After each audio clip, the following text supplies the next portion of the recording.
Deep thoughts I had while not watching Adam Sandler movies. Next week I'm going to make a slew of videos about how much I hate Adam Sandler. So before I get into this shallow asshole, I'm going to share deep and personal thoughts that have nothing to do with him. Now, the new thought that I had this week was, you've always known what you needed to do. You see, I was thinking about how the USA is totally fucked and how they got the president they wanted, essentially. Even the people that didn't want him, they didn't do what was necessary to stop him. There were many opportunities to stop him. After the insurrection, they did not impeach him, which would have prevented him from running again. Joe Biden picked the wrong attorney general, and that attorney general then did not prosecute him. And then finally, when the Supreme Court said that a president has absolute immunity for anything they do, Joe Biden should have thrown the whole Supreme Court in jail. None of this happened, right? Bold moves, you need to take bold moves in life. Or if you just want to be like sitting in the back row in the bleachers and watch life go by, that's fine too, but not making a choice is a choice. They always knew what they needed to do. The Americans, they got this amendment, I don't know which number it is. It's the one that they always like, about the guns, right? That they're all allowed to carry guns. Now, what is this amendment? The right to bear arms. What is that for? Oh wait, it's for when government gets out of control and you want to protect yourself from the government. Now, I smoke cigarettes and I drink alcohol, right? I've always known it was bad. I always knew I should have quit. So if and when I get lung cancer, I chose that. The human race, taken as a whole, has always known what the right thing to do was, right? Don't build nuclear bombs. Don't go machine gunning people. I mean, it says it in your stupid Bible, right? Don't call a woman a witch and drown her and burn her because she turned you down when you hit on her. It's very much the moral of the Wizard of Oz, right? Dorothy always had what she needed. She just didn't know it, right? So she went on this journey just to find out that she already had the ability to go home. So, we always have what we need. We just choose not to do it or to do it. I chose to write fiction, and I chose to write and study classical music. I chose that at the age of 17. I'm 47 now. That picture at the very beginning is me when I was like 20. But I chose that knowing that it was going to be hard. So I can't complain now when girls don't dig me because I'm not rich, or because I don't have like a degree in something, or they don't respect me, because that's the life I chose. Had I chosen to be rich, by say being a lawyer or something, that would be my choice, and I would regret it, and I'd have a wife that I hate, I'd have kids that I hate, that I blame for, I don't know, I'd be an angry little asshole. Because it would have been an unfulfilled life. But that would have been my choice too, and I would have nobody to blame but myself. Graveyards should have a big banner above them that says, all of these people would have done blah blah blah if it wasn't for this that happened. Right? Oh, I could have been this, I could have been rich, but then, my wife did that. Or I would have climbed Mount Everest, but such and such happened, right? Woulda, coulda, shoulda. But you didn't, though, did you? You didn't. It reminds me of that Christian story where the guy he's sitting on an island, and they go, "Oh, you got to get off the island. There's gonna be a flood or something. No, whatever. Your house is gonna get flooded. You got to get up. You got to leave." And he's like, "No, God will protect me." And then, somebody comes by in a sailboat and they're like, "Well, we'll help you. Get on the boat." And he's like, "No, God will protect me." And then, an airplane flies by and they say, "Well, we're here to rescue you." And he goes, "That's okay. God will protect me." And then finally he's drowning, and he says to God, like, after he dies, he goes, you were supposed to protect me. And God goes, I tried to protect you. I sent the boat, and I sent the plane, and I sent that, and you refused. My point being that everything that I say, like, oh, it's not my fault, I would have been rich if not for this, or I would be this if not for that, and I try to pass it off and blame it on someone else. I think, how many opportunities were there that I avoided, that I didn't take, right? That were staring me right in the face as I smoke a cigarette and drink a beer right now, right? I have the choice to not smoke a cigarette and drink a beer. I choose to. So there's an opportunity I've squandered.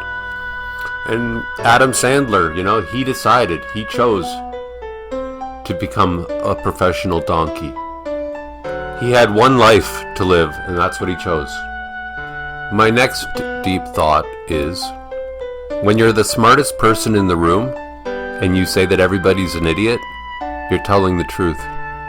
My next deep thought regards my YouTube identity crisis.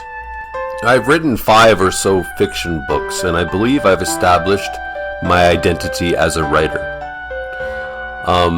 As a composer of classical music, I feel like I never established my identity as a composer. I think I'm kind of getting there. But I have not established my identity as a YouTuber. I don't know exactly, what my thing is, And for example, the makers of South Park, they established their identity as fiction writers by having South Park as a platform on top of which they can basically discuss any idea they have, any thought on their mind, and they can put it in the context of South Park. The same with The Simpsons. The same with the Star Trek universe. You can basically have an episode about any subject you want, as long as it's under, follows, dress up as a Vulcan or whatever. So in the same way, I sort of need an identity as a YouTuber, but it can't be stupid. It can't be like this guy Doomcock who dresses up like as a supervillain, right? Because that's just dumb. It's silly and it's cheesy, and I guess silly and cheesy are okay. Or the young people use the word cringe. I don't want to be cringe. I know that I don't want to have bells and whistles and like have a dancing, bunny rabbit in the back, like moving around in my videos, so that and all these quick takes and whatnot to keep and make sure that people watch follow all the rules or copy another YouTuber. I'm getting there, and I'm sure I'll get there eventually, and once I do, I'll be able to just pour these out on a daily basis. That's what I want to eventually be doing without getting burnt out. See, the thing is, people, if you've ever heard a sonata, a Mozart sonata, it might look like magic, but there's a very specific formula. There's a form, right? There's but sonata allegro form lays out exactly how you're supposed to write the movement, right? You have an introduction. You've got and during the introduction, you have to go up to the 5th key, and then you do a development section where you expand on the original idea, and then you do a recap. It's called a recapitulation, but other words, recap, where you just repeat the same thing that you did in the introduction. You just repeat the introduction. However, when you repeat it, you don't change key. But being a YouTuber without selling out is a hard needle to thread. In fact, come to think of it, doing anything without selling out is a hard needle to thread. I watch some of these channels and I'm just thinking, oh my god, you've made 1 million videos about Taylor Swift? That's pathetic. I don't want to become a forgettable joke like Adam Sandler. Even if that means I don't get monetized. My next thought is about how turning 40, I'm 47, soon to be 48, turning 40 was quite a midlife crisis in that your energy level you become a 1/10 the man you used to be, or a quarter. You just don't have as much energy anymore. And that's just really hard to deal with. In fact, if I could go back in the past and give my younger self one piece of advice, it always used to be give up on the idea of women as perfect angels, because that's not what they are. But I think now I would tell my younger self, my 17-year-old self, just remember that when you hit 40, you're going to have 1/10 the energy you used to have. So prepare for that.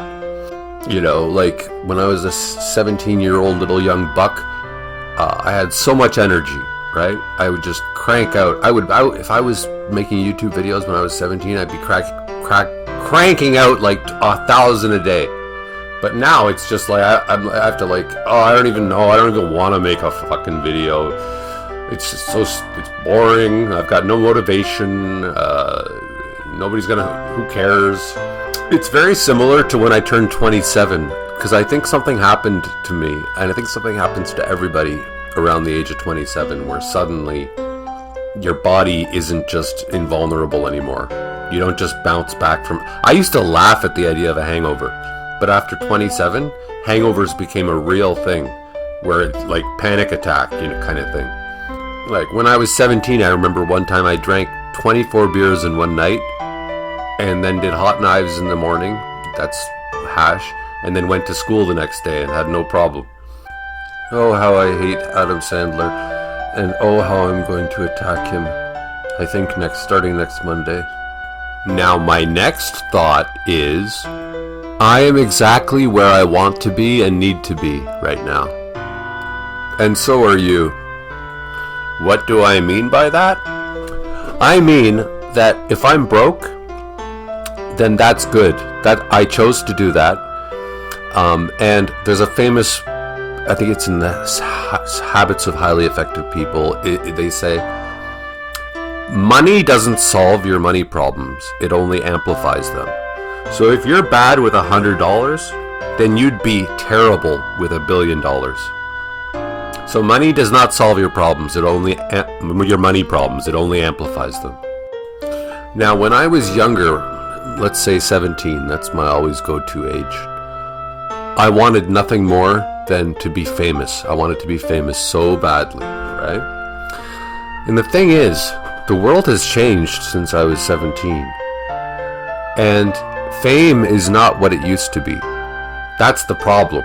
And I wasn't prepared, I didn't realize that was going to happen. Nobody would have realized that. But with technology, you don't want to be famous today. Because if I was famous today, all this dirty laundry would come out. I'm a very open person, so there would be all sorts of I would say things, I would get myself in trouble with things that I said. All these ghosts of my past would come out, And technology is such that everything can be found. Whereas let's say you lived in, the time of the Beatles. You could actually have a really good time and get away with everything. Or Beethoven's time. You would actually be a superstar and you'd get all these benefits and none of the detriments. I mean, everybody has a sexual fetish, right? Not all of them are bad, but all of them are laughable. Like, you would laugh your head off at everybody. Everybody's got a kink that is hilarious to everybody that doesn't have that kink. Such as, to me, a foot fetish that's hilarious. I think feet are disgusting. Or some people like to dress up as the furries, right? And so, even if you're not doing anything technically wrong, there's going to be something humiliating that would come out if you got famous. And you think about what happened to poor little Justin Bieber, right? This little kid from a tiny little town close to me. All of a sudden, he's got a Lamborghini at the age of 17, and he's got a mansion. No wonder he's screwed up. You know how much that's going to screw a kid up? I always liken, getting rich at a young age or famous at a young age. It's kind of it's like being a super hot chick, right? Because being a gorgeous girl at the age of 16, 19, it's a ton of power. It's way too much power for a young kid to deal with. A super hot young chick walks into a bar, she commands the entire room. I've dealt with them before, and they are really, really difficult. Or you think about like Kurt Cobain, right? He wanted to get famous, and he got his wish. And like his wife said, he got what he wanted, and he never wanted it again. He would have been so much happier if he had never gotten famous, if he just played in bars and whatnot. He didn't realize, hitting the top, how much that can suck for a person like him. In regards to Cobain, I've always believed that the reason he offed himself is because he realized that his whole belief system, because his whole belief system was in punk music. I think he finally realized that punk music was bullshit, and so he had based his whole life on bullshit. That's why I think he offed himself. Like if heavy metal is sadism, then I think punk is really masochism. Punk is all about self-destruction, right? Like cracking beer bottles over your head, hurting yourself. So yeah, I am exactly where I need to be and want to be, and so are you probably. Like, if I really wanted to be famous, I could all you do is just run down the street naked. Go downtown, run down the street naked. You'll be famous overnight. There's all sorts of publicity stunts if you're willing and have the guts to take them. You can get that overnight. If you really want to be rich, that's easy too. You just have to be cheap with everybody. In fact, if you want to be rich, the truth is, you have to love money. You have to be in love with money. You have to put money above everything else. My final thought was that there's no such thing as a nice person, a good person, or a bad person. Now, there's a little part in Dante's Inferno from the Divine Comedy. It's actually in Paradiso, which is the third part of the Divine Comedy, where Dante goes to heaven, and he sees some piece of shit asshole in heaven. And he goes, what the hell's he doing here? And he gets angry, and he's like, that's not fair. This guy was like a complete whatever. He did this, he did that, he did the most terrible things imaginable. What the hell's he doing here in heaven? And I think it's not Virgil, whoever his guide is, says it's not your place to judge who's good and who's bad. That's only for God to know, and how dare you assume that you know that this guy doesn't deserve to be in heaven. And the truth is, you don't know as well as you know a person. You don't know whether they're an asshole or whether they're good, and they could, this person could be married to you for 30 years and then blow your head off or something. And I mean, you think of the person you hate the most, but then you look at what happened to them as a child, and you're like, oh my God, no wonder there's that screwed up or that cruel, right? And on the other hand, someone who's really nice to everybody all the time, it's like, well, they're not necessarily a nice guy. They just know how to play the social game very well. So for me, it's less about like, I don't even like, for example, I've got a friend, Raymond, who he's kind of an asshole, right? And one of my friends said, oh, I really like him. He's a really good guy. I think he's a really good guy. And I'm like, I don't know. I don't think so. I'm not so sure about that. And it's like, she's one of these girls who thinks like she first meets somebody and all she sees is the good, like, because they put their best foot forward. So they're like, wow, this guy, he's a super nice guy. I'm sure you've met these girls that like they fall in love with a guy and they think that he's the nicest guy she's ever met, until after he's sick of having sex with her, and then he just starts being an asshole. I can't tell you how many times girls said to me, oh, this is the nicest guy I've ever met. And I'm like, yeah, tell me that in 6 months. Or no, 3 months. In 3 months, tell me that. And then in 3 months, they're like, you're right, he was an asshole. He just wanted to get laid. And, and then he pretended he wasn't jealous, but then he became jealous. So I would say it's a waste of time to, like, say that person's a nice person, that guy's a nice guy, that guy's an asshole. You can say you like them or you don't like them. But even then, it's like, I don't even say that anymore, because it's like, it's not personal. My neighbor who makes noise above me, he called me crying one time going, why does everybody hate me? And I'm like, nobody hates you. I just don't like you making noise all the time. That's the problem. It's not personal. Just stop making the effing noise. I would suppose it's more about being functional. being a nice guy or a good person or a bad person. Is this person functional? Can this person, can I cohabitate with them? Do they wipe their ass when they take a shit? Do they wash their hands? Do they know how to hold the door open for somebody? Or are they oblivious? I mean, if you're a crack addict, I can tell that you're going to be a problem. I'll give you one last anecdote in regards to this. So 20 years ago, I had some girl over at my place, and my parents' house, really. And she goes, "Can I use your computer?" Well, I had to put the password in order for her to use it. So I go, "Yeah, you can use my computer, but my one rule is just don't look into my personal files." And I think that's a pretty normal thing to ask of somebody when they're using your computer. So I come back and she's looking into my personal files, and I go, "Okay, you've lost your computer privileges." And I put the password back on, and she tries to make it personal, and she goes, "Oh, don't get mad. Why are you so mad? Don't be mad." And I go, "Look, I'm not mad. I told you not to look into my files. You did, and now you lost your computer privileges." Human beings are like dogs. You have to teach them. These are the consequences for those actions. And it doesn't mean I don't like you. It doesn't mean I'm mad. I had a schizophrenic friend who came over to stay the night because he lived in a small town and I live in Toronto. And he stayed at my place. And he didn't take his medication because he knew he was going to drink a little bit. And then in the morning, there was a tiny little bit of poop on the carpet where he was sleeping.